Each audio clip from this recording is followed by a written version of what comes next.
There are many learning approaches used in CPD. One of the most popular is active learning. Active learning is any instructional method that engages the learner in the learning process. Teachers play a supportive role rather than a directive role, and it requires learners to take action and reflect on that action as part of the learning process.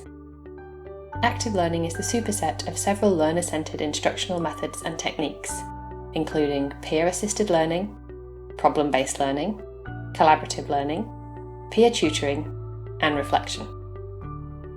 Active learning is associated with improved performance and clinical outcomes, and not only that, learners enjoy it, and have been shown to prefer it over lecture formats.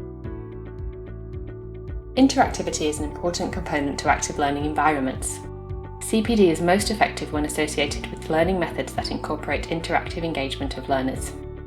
Another approach to learning commonly used with CPD is blended learning. Blended learning involves a blend of in-person traditional learning methods and digital media, often in the form of online learning. Flipped learning is a distinct learning approach that often involves blended learning experiences. A flipped classroom inverts the traditional classroom by giving the learners a self-directed learning assignment before dedicated in-person class time. Class time can then be devoted to applying the knowledge through dynamic, active learning activities, exercises, case studies, and discussion. Self-paced instruction commonly involves online multimedia such as video lectures, YouTube videos, and online modules.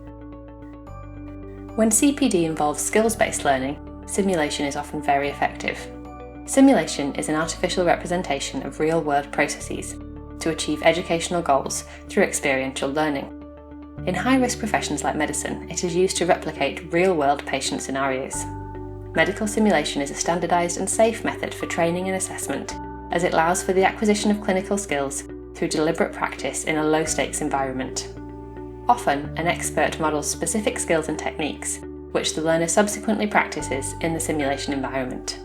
When the experience is realistic, highly engaging and immersive, learners can forget they are in a simulation, and ideally, the acquisition of medical competencies occurs hand in hand with team building and communication skills. Within any of these learning approaches, feedback can be a powerful tool. Feedback gives learners an external perspective on their performance, providing opportunity to optimise learning and correct mistakes. Feedback may come from an expert, peer, or other external source of data. Finally, it is always important to consider your audience when designing any learning experience. Check out our next video in this series, CPD Adult Learning Principles. Thanks for watching.